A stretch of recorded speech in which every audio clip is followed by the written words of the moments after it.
Ajemensam wapem to be ekasebo ensam ahodo ayede ebra wono wokọ yententa kese no eso a DLFMonline.com sadam so na yen social media handles ni nyina no ewi ensam no enam so wo ba yen Facebook no eso a DLFM 106.9 na wo so watimi abomoden na wo de wo comment no ato ase amayen ebra esem so ye bekenka message ni nyina na wo so watimi ababeka ho ebi na ewi ensam ahodo a ye de enam no de ebedi mu akoti bi enne se ye beko achiem oda ewo apoe mantam arahosam enne se eja etimi ato efie bi mu a ewi atire no enkwada mienu efinhia nsia baako ana efinhia nan wono mo ahye adane enso no a aya arahosam emunsam kaseboyi wo bete ye bebo edi awura sante ba tare me ho na esi abeka yi eya edwa bia baako a wo kumase ya tese dia da so ye obogu market eno wa sante achem eye south municipality nim tese ameka se nipa bi akwa yankoma de wadwane ma tese ya de hye ho no wonom so eguje mpa de mo kyerem ba beso mo awa kasebo no emu Ghana fo ade hye wonom abiebie mo kyere se da be ya wodasani wu a yebenya ba bi na hye no wo mo de atodwa akyerem se dumso nti ama efunu ahodu ehyem no ne nyina epro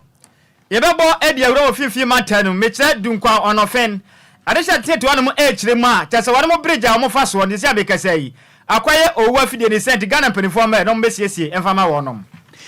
Saran so ana insi electoral commission ede kokobo akwa de ama amanokuo ni nyina se edi ntwotwo na wo mo eguso a wo mo ye ho adwuma no ade ba kwa wo mo mpe eni se political party ebeso enkofo ma eguba asim se ye kwotwe wondin openi a ne dinde twenebo akwabi afekuo papa yi empenifo bo ne din se onko hwe eye National Investment Bank ano papa ekiremu a penifo pa ma pam ne nya de a betumi aha ne parliamentary candidate na se dwumadi okwa akodi se managing director Ediama National Investment Bank eye ekuo no na wo my Ghana sene be ya ahonidie sanitation betima konka ni integrated recycling any composting plant me no ka say yakwakopa ho entoma won krapompure mantamu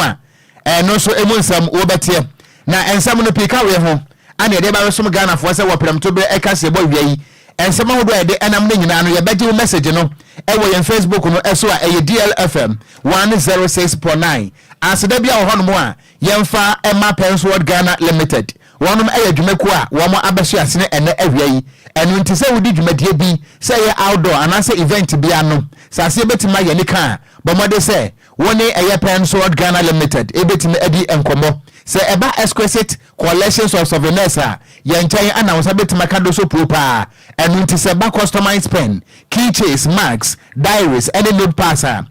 Pensword Ghana wonom kokumlemle Enquires Waben ATTC bomade sa obefra wonom 0244 622494 Pensword Ghana wasi aboa emadwumadie bia wudie no ase etimi enika akenkan fo mienu edia mejeso Gangster Cat ya mitenkura wo Okogyeabour Ocran Nhyiraba Kwadwo Sammy bi yama Ghana fo nyina kwa aba yema mpanimfo ne dom ne mpempem nso atenase na mo atenase yo Ekwaso kwaso me se kwaso ana me se kwaso ekwaso se kwaso ade na do ba ha me fa fom nananum hwe oba ma nananum bu fom beti ya yegu so te se me as me fa fom ade bi nananum se die na do be pie ha nana dedi kam mo atenase DL News.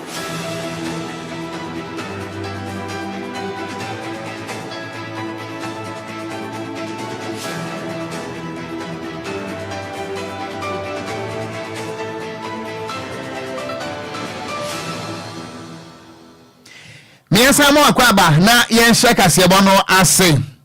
yenhye kasebo na se ayeko achem oda ewo apuye mantamu mene wo kasai arehosam abetodwa aye bomodi amamo ewo kasebo mu ene se enkwada mienu baako anya mfinhia ensia ne din Clement ajei ana mfinhia nan Desmond ajei mene wo kasai eja etimi ato edan a wo modamu a eyi akire no enkwada mienu wo mu nyina hia da ne nso no a wonom atwa yanom ewo ensia duo sada nso ana wonom emame ene wo munye kuma baako ana oka ho nso nyame adom wo motenkwam nanso baabi a wogya no ede wo mo kwankwa koduru no agise nyankopon ko a ana wobamu na saa we husemu ene wo mo ekire mu a eye kwasiada no ana saa we husemu etodwa na ni nyina no ene se eda ya wo mo edam no eye 3-bedroom house na wo mo nim ade property anam so awuja no etimi eto mo ma kire se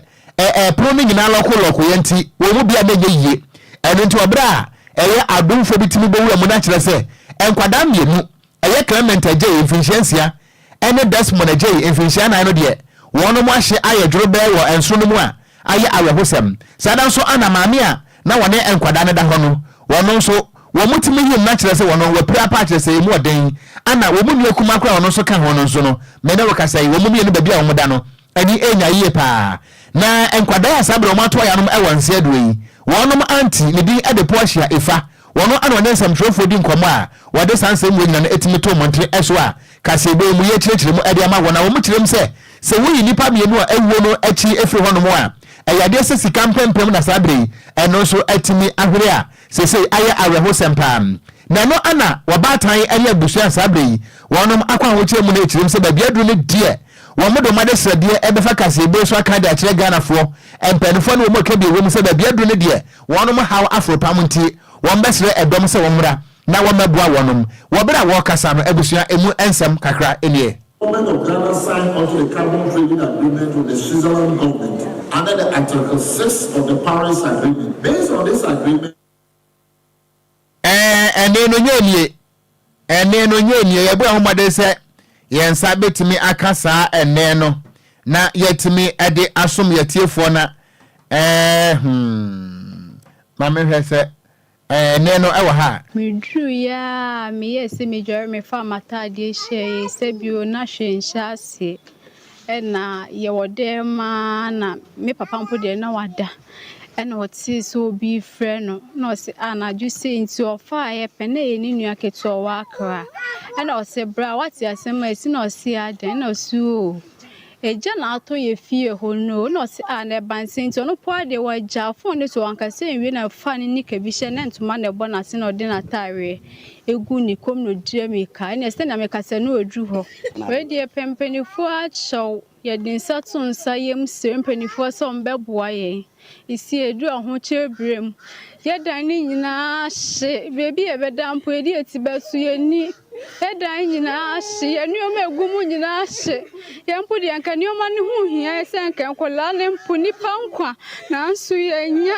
ene nkola ne nyina ne nipa ne nyina neoma ne nyina hye nti esire mpenifo so mbeboa ye kakra bi ombe ye de aboa de esire omo po mo chowa akotodwe fugu fom eno akire ne ne dansini ba ko eno no eye enti ebusuani ayeti yeyi eye kire se awuraba ne din ede poahia ifa wono eye anti ema enkwada ya sabre wo mo ewuo no ana wonom akosem wo mo ede atodwa no na enu achi ana wo mo a eja na hie na wo mo gina ho bie baako eye Mary Brew wono so ka se na wo kirem se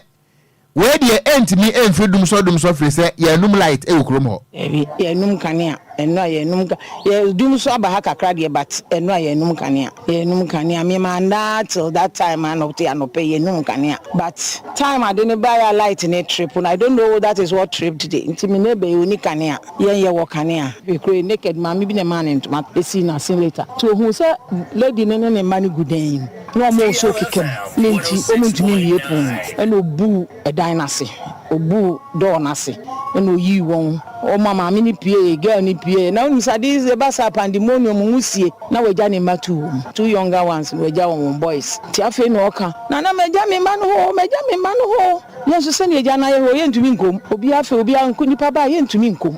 ene eja na hye won day later na fire service buy so mo buy in na just say the harm has been done already omo tutu nsuo no gu mu a na so mo hwehwe nkwara no no mu so mo wuhye den omo dampa no kona be enti abusuani ayeti ye no eye maami a wono so wobra wehosam ne si ye no wohu bie eye witness ne din ede Mary Brew ana ode sansem enyina no atimi atodwa na oba ye Facebook no so a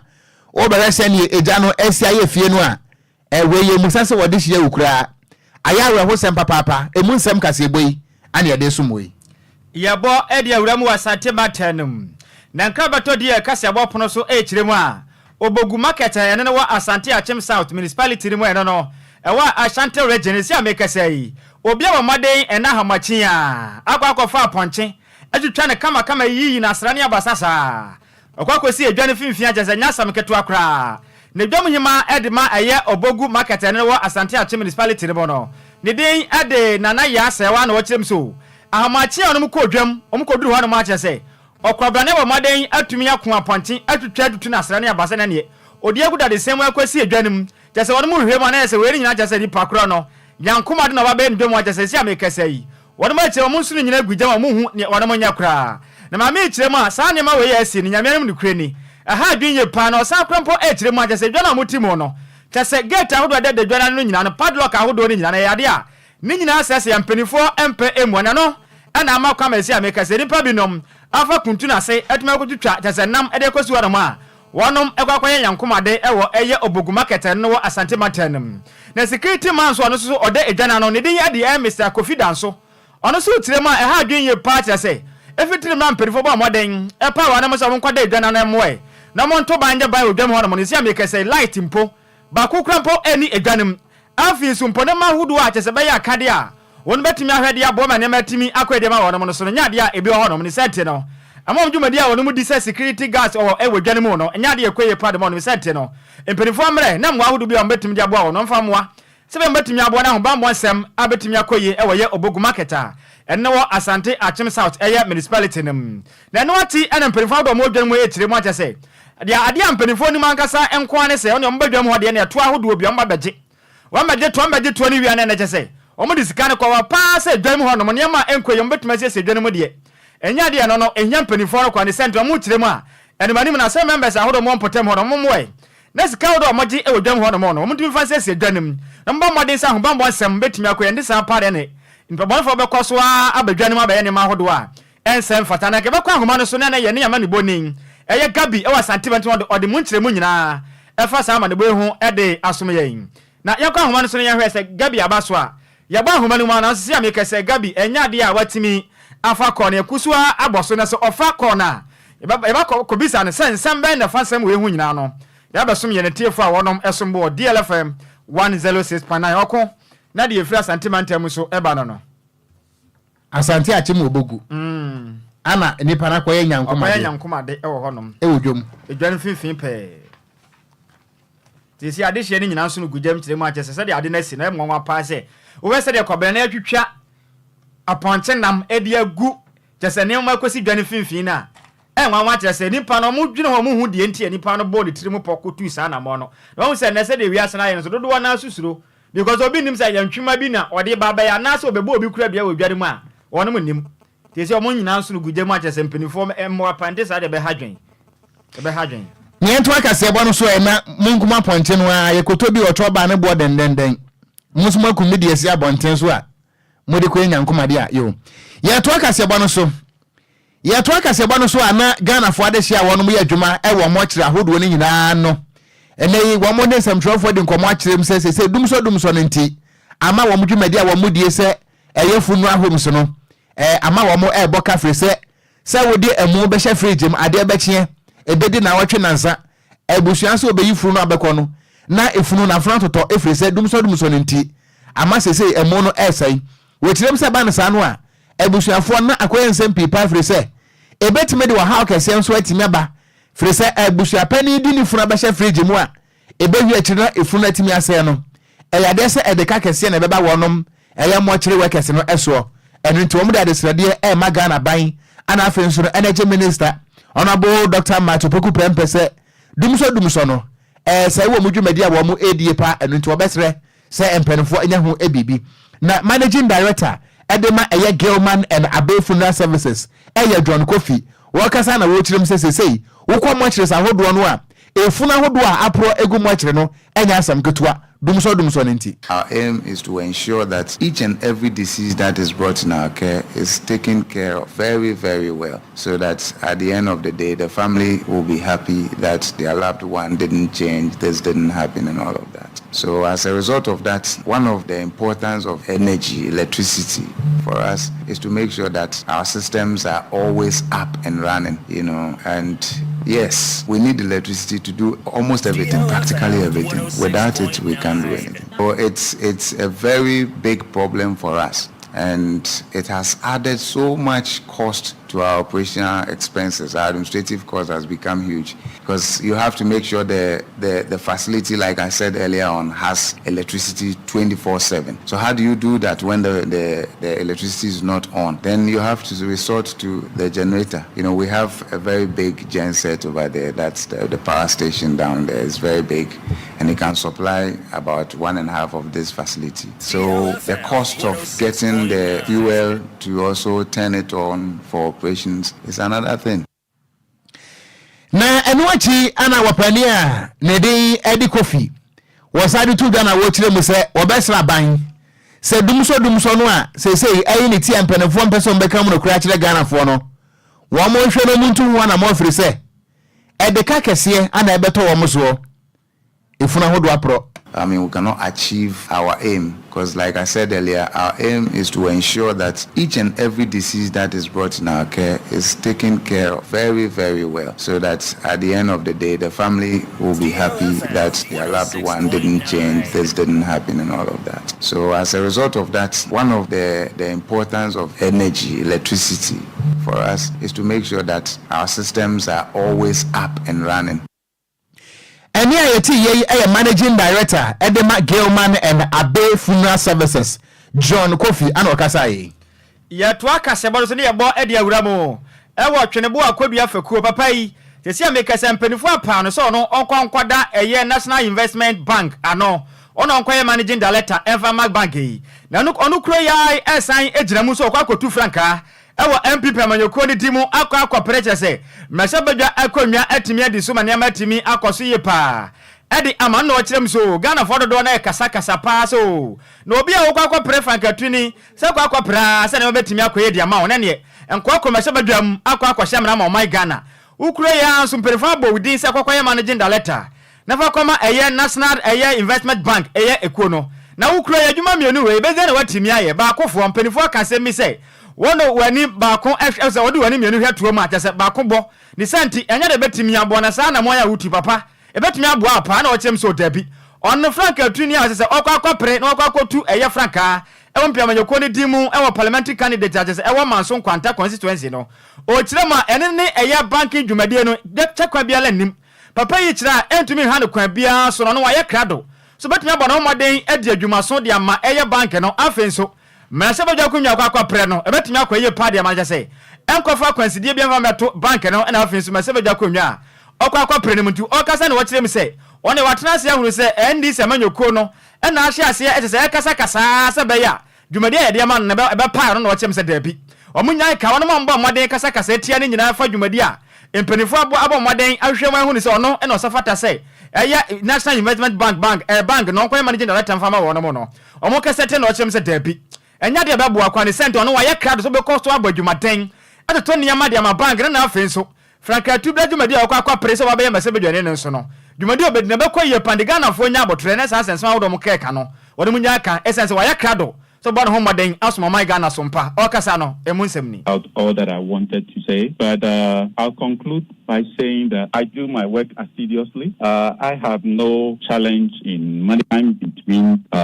ensuring the bank is run properly and also doing my duties, at my leisure time at the PC. There's not been a time that I've had a challenge in running these duties. As I'm speaking with you, I'm in the office and I'm doing office work. I've been in the office since morning. I'm still in the office. There is not a single day that I've been out of the office doing anything relating to party work or whatever when I'm supposed to be officially in the office. It has never happened. I'm always in the office doing my work. If I'll be outside the office, it means it is my leisure time. And that is time apportioned to me to do what I want to do with it. Every professional in a corporate environment is entitled to some annual leave. And it happens, within the year, the time that it is deemed appropriate to be taken, I also,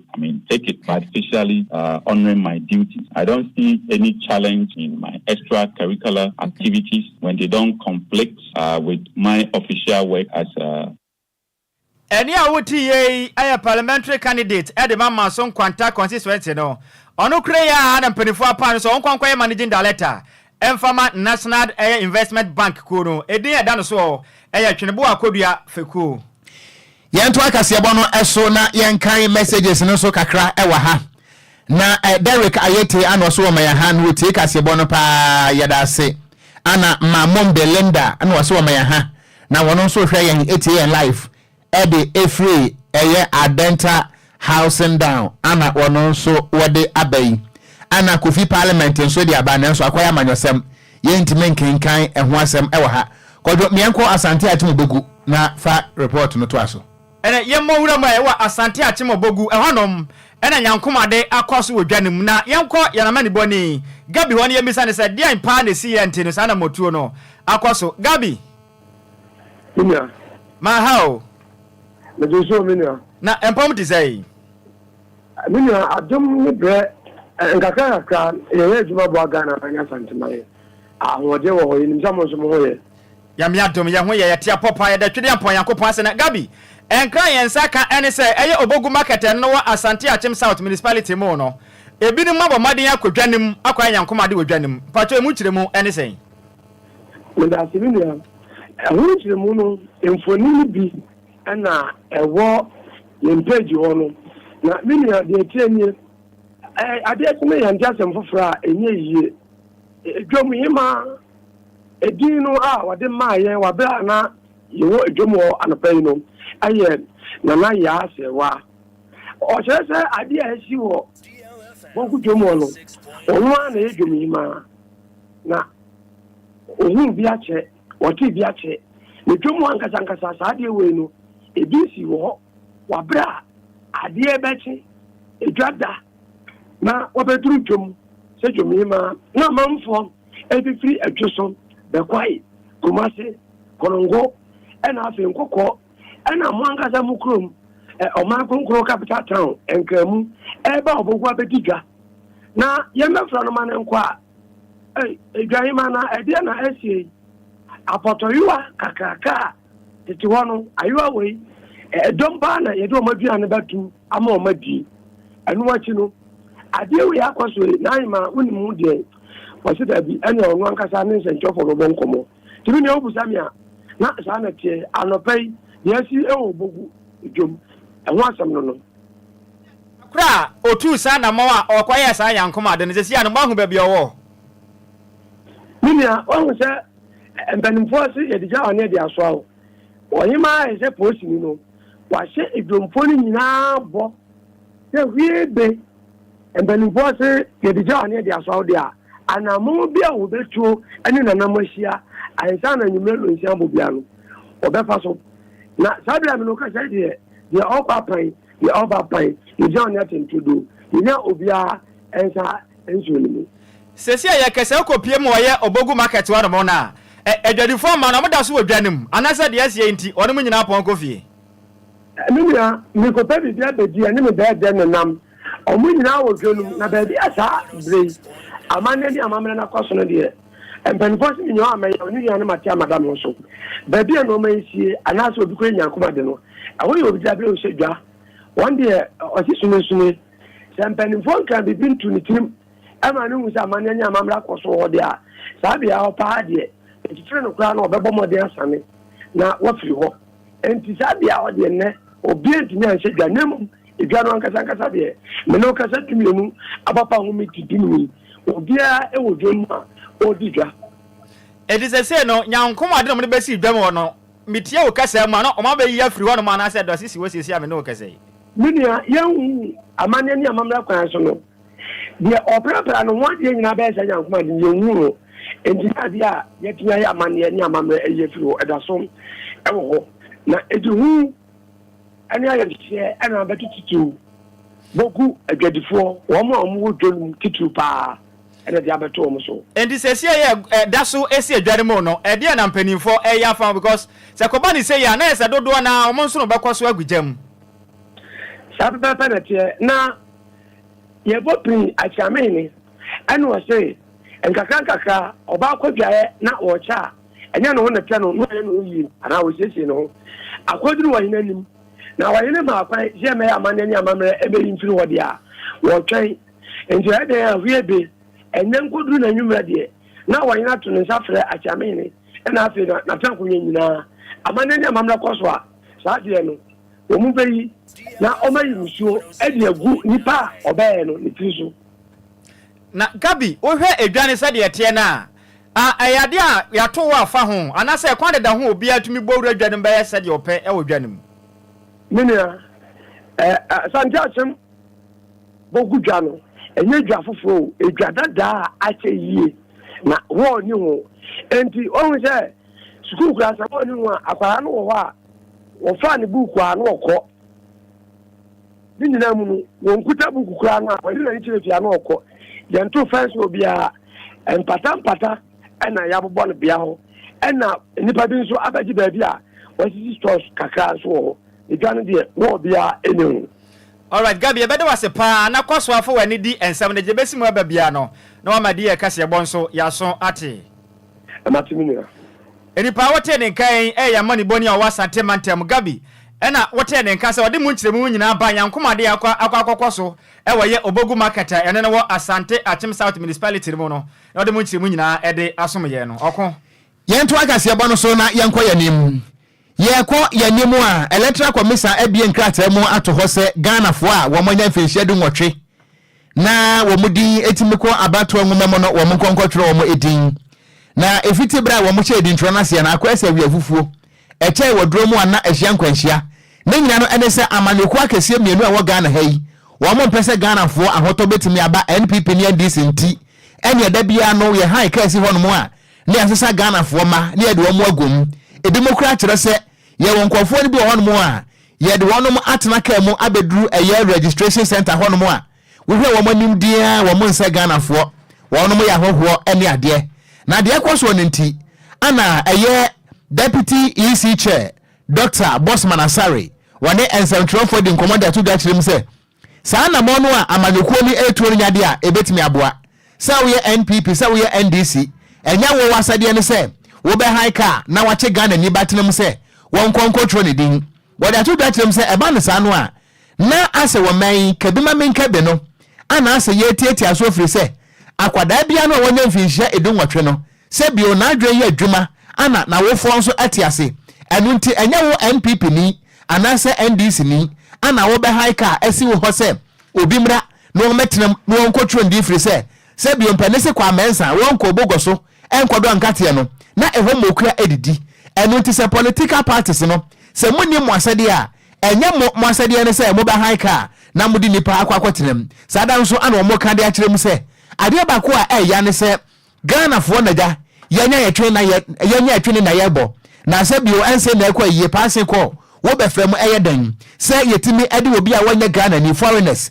enso etim betro edin adenti a wo beto ma MPP wo beto ma NDC Dr. Bosman Asare etiremu a na ehu behia se awofo no obi a tu ne bafo se ebe no so na se political party bi ba se ye de oba no ekwa akotena kam wo kwa train dia wo se awofo no hwe ana omo amakwan wo bra Dr. Bosman Asare wakasa no emusem ne. We continue to receive reports that minors and non-Ghanaians are being encouraged by certain persons who are members of political parties to register as voters. The Commission has seen a report from the Western region, specifically in Impoho, where some 2 persons who allegedly facilitated the registration of 5 minors have been apprehended by the police. We wish to use this opportunity to urge parents especially to dissuade their children who are less than 18 years from registering as voters. Similarly, we beseech the national leadership of the political parties to discourage the executives in the regions and the constituencies from transporting minors and foreigners to the registration centers. The objective of the Commission, as always, has been to have a credible register for the 2024 elections and beyond. We believe the political parties, as the main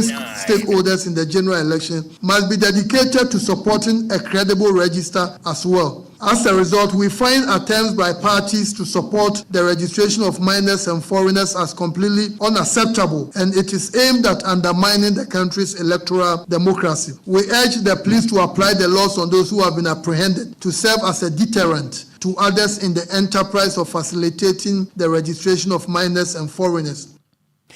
Dr. Bosman Asare ana yetene nkan na enu achi ana wochirem se sane ye beya ye beyi tresamanfrafo din every sa eye edintro no mo no eno nti na mpefo ye senke be yusu Ghana card no nko a na nka de atro din Dr. Bosman Asare chire mu a se ye gina Ghana card no nko a so e de tro din a eno de se wonya Ghana ni a wontimi ema metro din sanya ekoso yi eno so workers ano emu nsem ne. We have also noticed that the disturbances occurring at some of our registration centers is due to the fact that some people are doubting the ages of some of the applicants. This is the reason why the Commission has been advocating for the usage of the Ghana card, which has the date of birth and the nationality of the bearers of the card, and the abolition of the guarantor system. We are hopeful that in the next registration exercise, applicants will use the Ghana card as the means of identification. The guarantor system continues to dominate the forms of identification used in the 2024 registration exercise as in the 2023 exercise. This is something the Commission is not proud of because it is used by political parties and certain persons to facilitate the registration of unqualified persons such as minors and foreigners. The current confusion at the registration centers is attributable to the guarantor system because we are seeing many people who others are alleging they are minors and they are trying to register, and others are also insisting that we think you are not 18 years.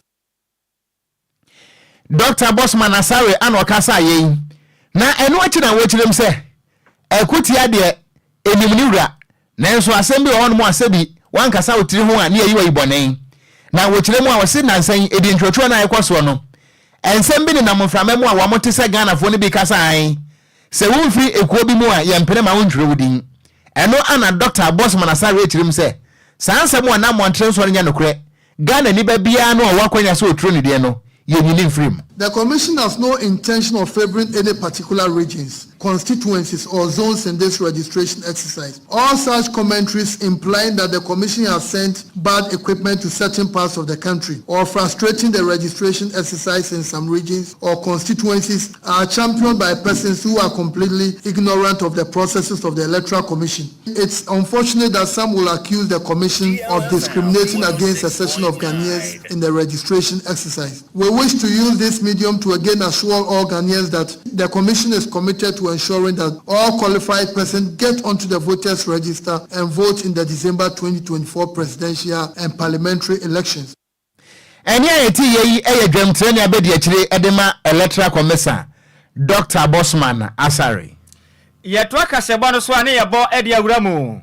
Ewo dunkwawo ona fen na honom ena de hye wo dunkwawo chiremu atese ahomete pa sa wono mankasa. Breje ba ko pa wo honom amperifo be ye emfie bebre ni agese wonom ensa ma wono machi emere asade breje ne tebia te no. Sesi amekasa breje no ebuagu agese de hye no enso ne gudwuma omono ewra ho pa. Na dunkwawo no fen no ukopiem ho ye apa dentra Easter eye municipality ni mu a ade hye na chiremu breje ade atumi bua pa ma agese eno ane kwan timpo a etu free eye dunkwawo ekopiem wasante matemu afi nso eye western region so emia bebre na enchiri ne potemu nyina na yade akwantimpo we ya ene timi de kwa honom ene alubo ene nkonkura wodo eka ka ho nyina na de hye no echire ma chese ekopiem honom a money companies ahodo no eka asa akese mumuruntumbi a wode fa kwa no so no eno ka ho benzesi amekese eye bleje na chese na tebia no asai kra adesha ni chire ma se kasa ahodo no enam bleje ne so a na bleje no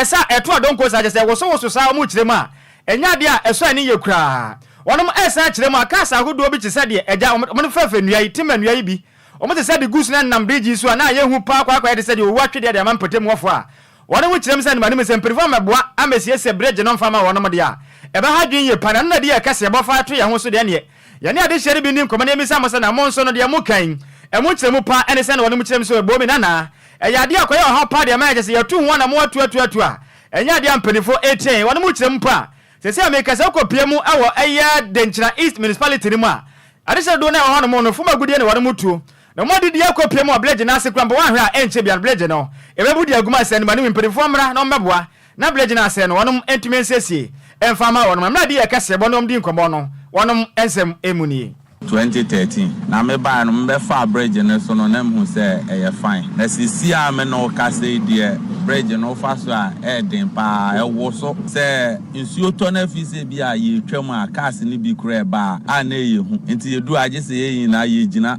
na ba ko na ewo efu edunko inside ba no ono no besen ansa na yen a ye fi obo ase so ko no so yɛn akɔ sisi ade bridge na ase ayemre pa efu ya no mi akɔpem elibo yina ha no wɔfa Takra de inchi western north inchi side horom na de ni na ha no wofa e na ye hwe Kumasi nso a wofri Kumasi ana north wo ba bi na wo besen akotakra de a aha na obefa budi aha yen pa because yentume nko won a wofri eye dunkwa wo ba na wofi Takra de ni we na de ba obeba beka akire won a wofi Kumasi ni north wo no besen akotakra de nso wo beba beka akire.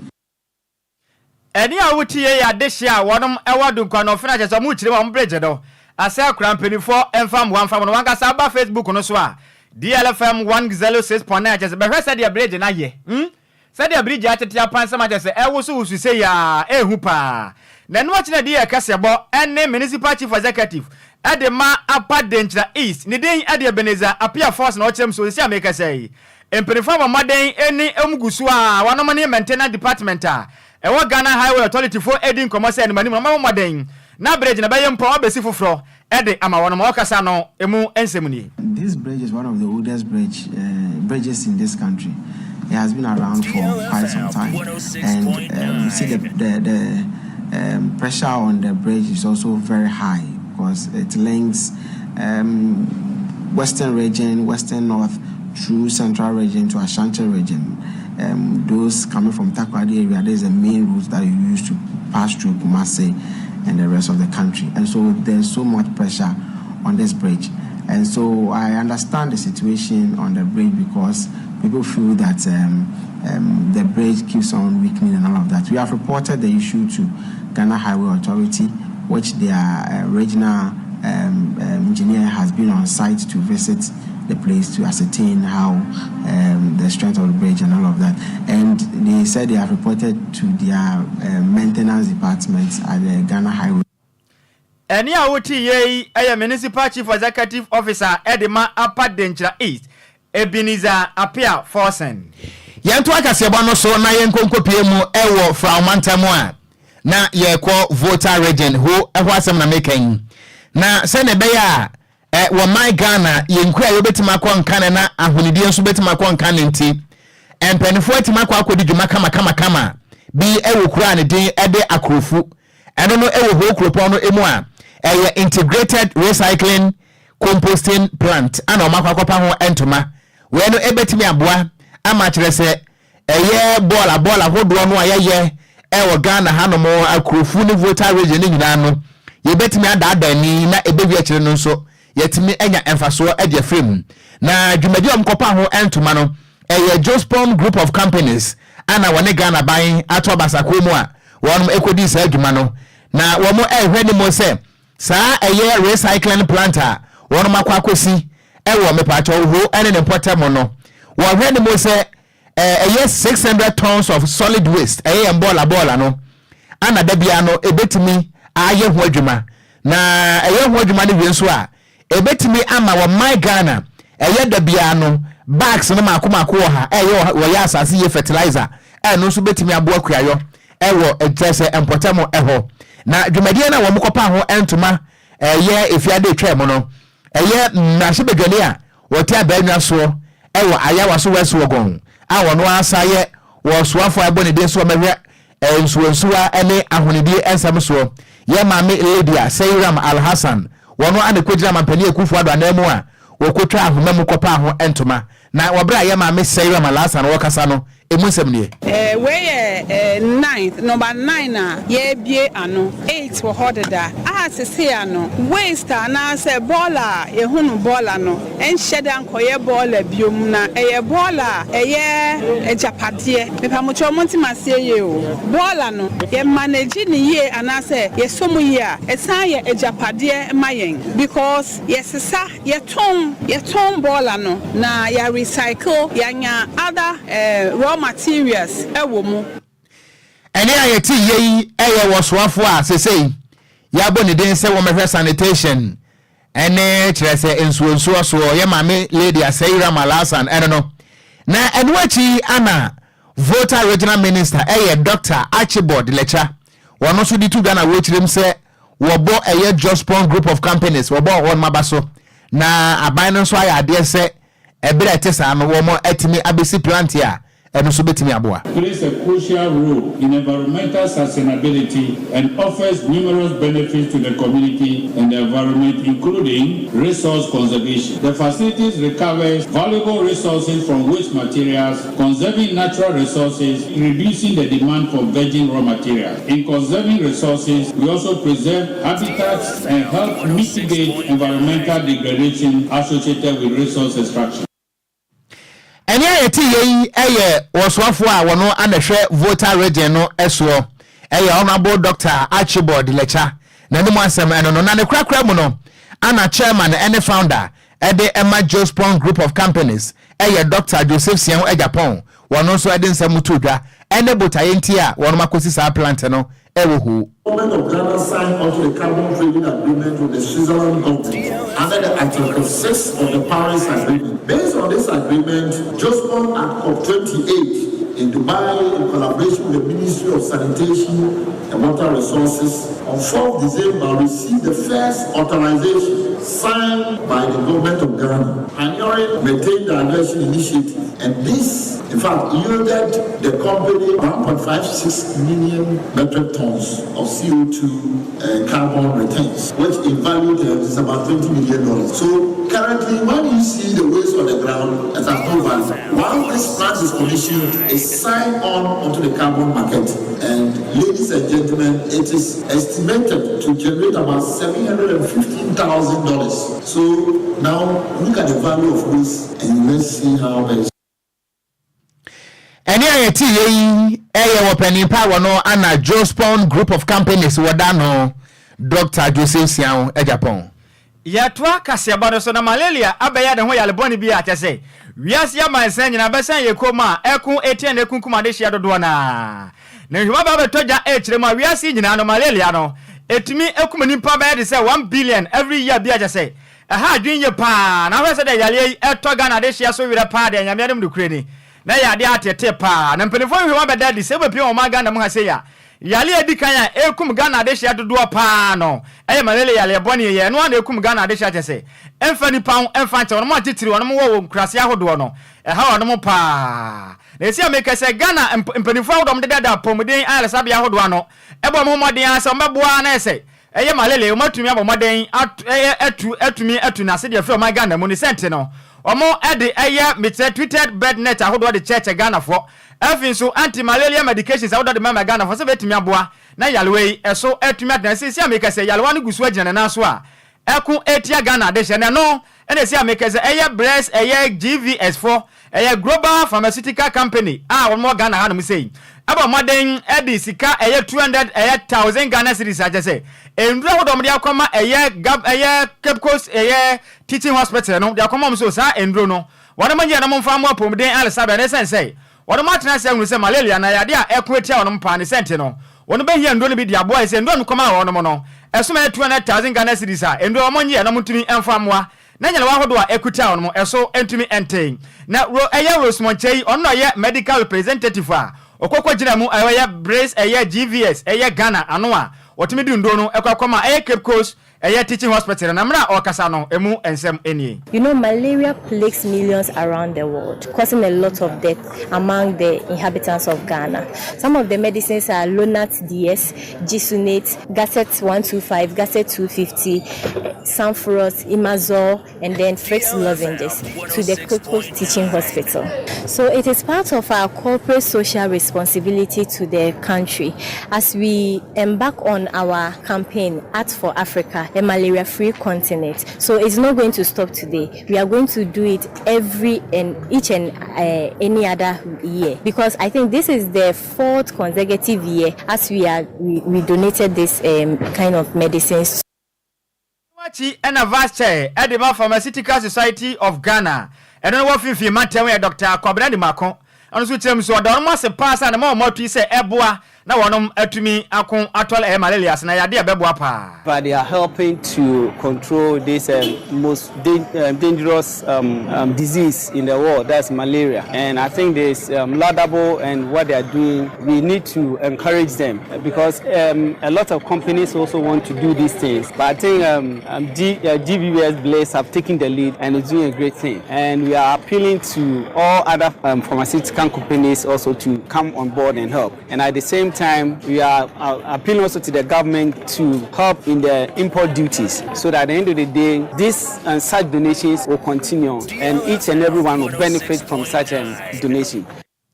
Enwachi and a chief executive officer at the Cape Coast Teaching Hospital on the day at the Dr. Eric Kofi Njidu. And so them so na mo na one more tunu ya na mo papa betimi aboa ana afin so one mo mbe hia ndura hodo so betimi aboa na mo ho atumi atọ wonom abo no mo ba na malaria yalboni entumi ntin so one so no mbe wo moden se nipa hodo ni nyina ensa beka enduro ni bi. Okay, I would like to take this opportunity to, on behalf of the management, the board, and our clients, thank Blaze GVS very much for this wonderful gesture. Like I said previously, as a teaching hospital, one of the things that we do best is to go to the communities to render specialist services. This will call specialist outreach programs. Last one we did was to KEA, where we saw over 5,000 patients. Many of the instances when we have screened them for malaria and they are positive, it becomes very difficult for us to get the necessary treatment to them. We fall on this type of donations to be able to deliver the type of treatment that they require. So I would like to assure you that this donation will be put to good use and the impact will be very great. Once again, we'd like to appeal to all companies in Ghana to mimic this example by Blaze GVS and support our healthcare delivery systems in Ghana and support the Ghana's roadmap to universal health coverage.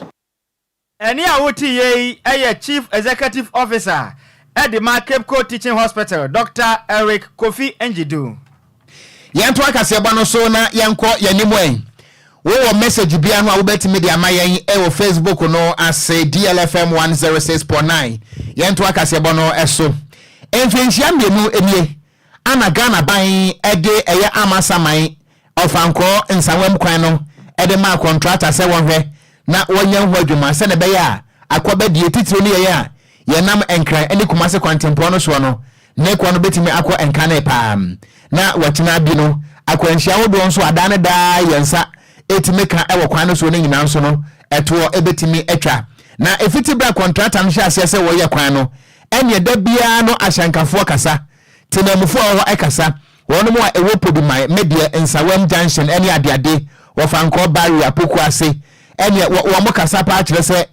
kwan contractor no ye sa kwan no enya de etimi bo afiri se de mfuturo ti wo kwan no so no enya asam ketua na mpokura no se bi se contractor no nka wonya wie ya anka wonfa ensuo kakra mpo engusuma wonom na nso wo so otimika ewo mu ana contractor no waye baako etimi di ba sa boso na bi mai na enyusie eni mfuturo ana ehura wo mu hune mu a wo mo echirim se sa kwan no a contractor na ye no wono mo enka se enya de papa na emom no akwase kokwasa dwuma eno nti ombu sama mpani akufu ado ene na aba se ntida benda ana sa kwan no wo mo ba yawu efiri se wo mo ebre pam ahyenkanfo de benso ene DLFM semfrofo di nkomo no wo mo akire mu ese se aban no wontimi nwie kwan no a omra bonte meka no kura nkire Ghana fo na afa kura so no ese de omudi nkan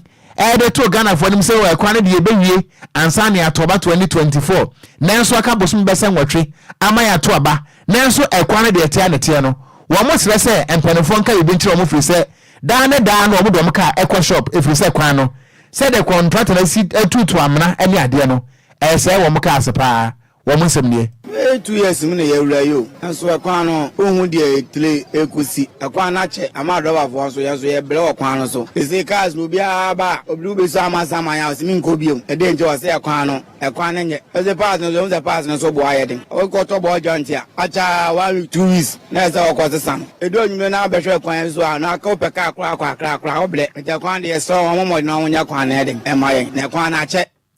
na enwochi ana VIP drivers enso kirem se ampa said the woman you animation can phone be aka no sa pepepe no mo so e ka no free say VIP buses said you see one mu odule ni padom so wo monte no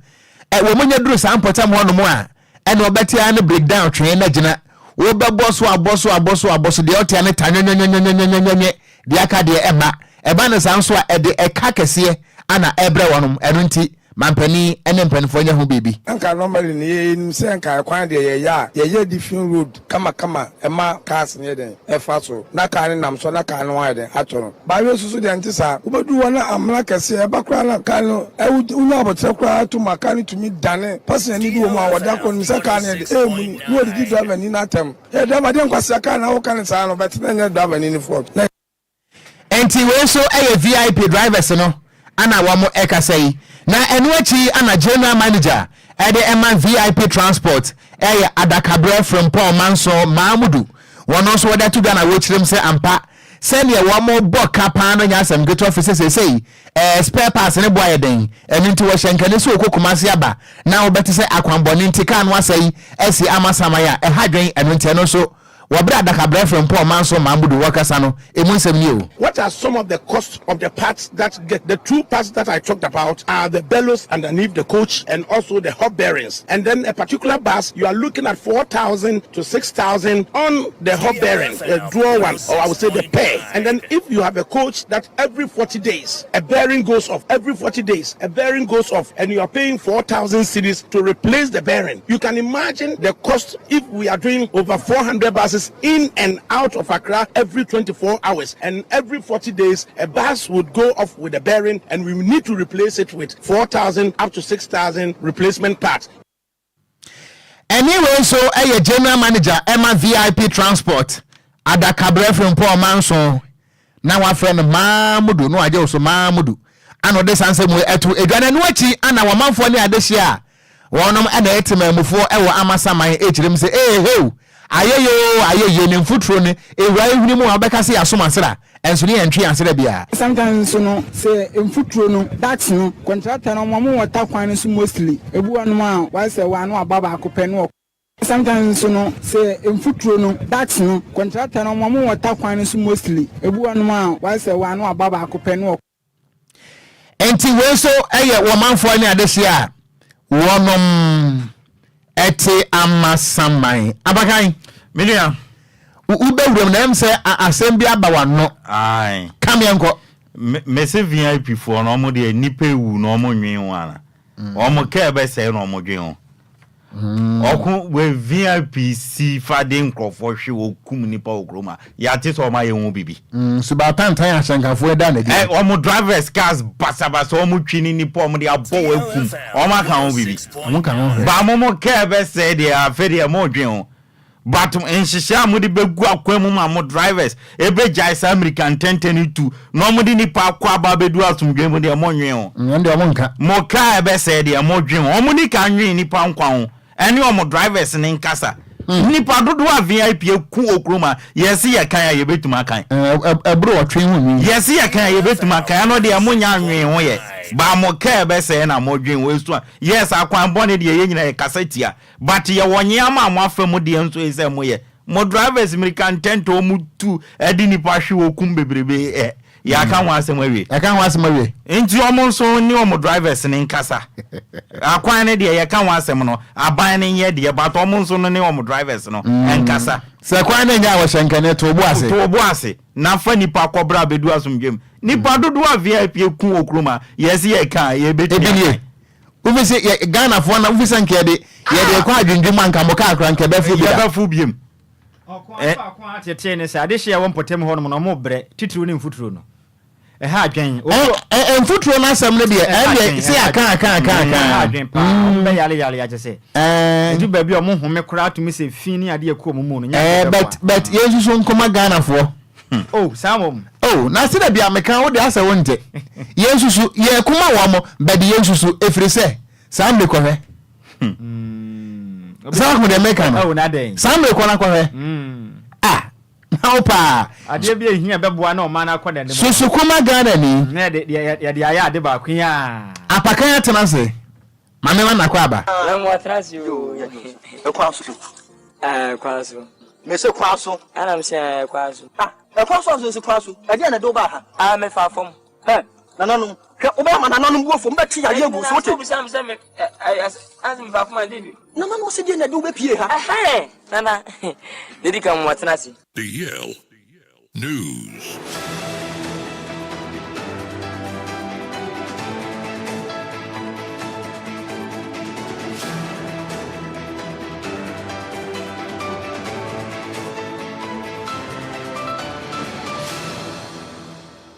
Right, Jabusia, and now, and Emre to say, Edia Goodium, some ever to Akasebo, so Ediamao, Ayaka Kirby, Yedisa Oteno, latest any exclusives in Ebusia, Yabuana, Yedifi Ghana, and in Crofon Crosso, Edit Babadown, Miamede Samana Bano, Edia Majesono, Aya Yesuano this year, Apakanjich, the Blazer Kinebusian Tantamswano, mention Samana same former dimensions here, and Fafi Wafu, Aya Zombie, under 17 Cup of Nation, Yami Admochna, and Neshasia, Ewa Ghana, na head coach Edman the Black Starlet, no, Laye Kingston Wakasa, or see on any rant and on my radio, or China competition, no, Esther Tomba Konkode at Ghana for any way and in some Laye Kingston area to now Frederick Achampon Dodonano, a friend of Fred Achi, or a Black Starlet Management Committee Chairman, or see on target for a Wafu under 17 Zone B Championship, no, and it's on to me. I qualify Aquacopiemo under 17 African Cup of Nations. No, now Omunya qualification we are and son of my dreams on Beji Trophy na we answer in summer Frederick Echampon Edia Tuga yet the amount Gary Neville a former Manchester United player Wakasa Edia Fabrantia your friend Kudus Mohamed on now also Kudus Mohamed Nyami Adomana season we are West Ham United Ebenya new coach Essence David Moyes Ebeja Juman Wako or say likely coach Obano ebe Julian Lopetegui office Spain or say Julian Lopetegui obe or make sure say West Ham team no next season say Kudus ebe Tradia or be build the team no around Mohamed Kudus essence Mohamed Kudus no or a fantastic player we any some Gary Neville aka area for Kudus Mohamed one yeah the amount uram our French Ligana your abrantie bi el bobo kwa your friend RC Lens nidi ede Abdul Salih Samed nane mono eso ni pa ni amete ene se bobo kwa friend Lens o ma bi o mo poato se samaya ya ba bewremu uye team na pa branch friend Abdul Salih Sameda o de offer ba o betumi eja branch num na wakwakosia kan dia mawa ye de won sam edema Uncle George Akwesi Afie former vice president Edema Ghana Football Association no na nanse an ye koto aba e disqualify no GFA presidency num na odin samna kopie mu CAS Michema Court of Arbitration for Sports and they CAS for HMA qualify na ye disqualify no ne kwanso no na ose for now no onyan decide said that bi obesa ba aba contest for GFA presidency no ana oma ose onyan decide emre ne nkrabia enebekire emre no ekonanim wofa ya oboatinjan chairman edema bofo kwata no na onim se bofo qualify akopie mu FA Cup final a omone insuatema na kwakobo eno na wofa ya oboatijan echima ose bofo kwata no fo no oma ready se ombeji Africa no omoje nso a ombekwa akopie mu wa Africa akọ compete at Ghana anim we ene nsema wofa ya oboatinjan edi atuga yedi ama na onim se Ghana Premier League no Heart of Folk ene kotoko edi game bako ebebani na sa game no in the date a game no beba so no ababetoja according to Ghana FA no almost May 26 2024 and a has ene kotoko sa game no ebeba so a yede won sam edi ama Tew ewon crofon cross no Rafael Varane defender de mabobo kwa ye friend Manchester United wakasa o season kwa wi atinton time oni mayu for de abana wi ofi mayu na wakope bebe fofra kosi akan ye de wonsam edi amao na endra uram ewo Europa matches bi eba so result no say ene kokoye wo English Premier League na Aston Villa etnafe and Liverpool ekoti obi ahye ne yonko eka miensa sanso na wo Spanish La Liga no Barcelona etna fie eche Real Sociedad ebo mekami no mantumante ena Italiansia ewo iti no Lecce etna fie ma Udinese kobo mekami no o mantumante sanso na Fiorentina etna fie eche AC Monza bo mekami no emo motimu ba ko nyame adoma enne no ebo 7 pm Tottenham Hotspur wo English Premier League no o mo ne Manchester City at the title decider game no ebebo so ena wo Spain no La Liga no 5:30 Osasuna ne Real Mallorca bebo 7:30 Real Madrid any Deportivo Alaves ebebo ne bo 8 pm Girona ene Villarreal ebebo ebusia we de yaboni tew e de ama nyame adom na nwumre ye ba ye de dodo na NP eba be title e de ama me amede agudie mu nsem na de ba ne dia meje so no e ya Yesu ano de hye Apakanjich de Blazer King Okogyeabour so mu na prapreche ni am sorry so Meda se apakan enonti ye gina we so na hwia yi ensama hodo a ye de ebeso mo se wo prem to bre e kase ebo no ye bunukom sei epon champion ko fitela de ko Facebook no eso ye da na se sada so na Ghana ni awonya bre ma ye beso mo nso ye da wase akenkanfo mienu edia mejeso eye Ghana Stakati a meeting kura wo Okogyeabour Ocran mene Nhyiraba Kwadwo Sammy B ye da mo nyina se hwia yi ama mo nyina mmo Anything Ocogyeabour Oboja. DL News.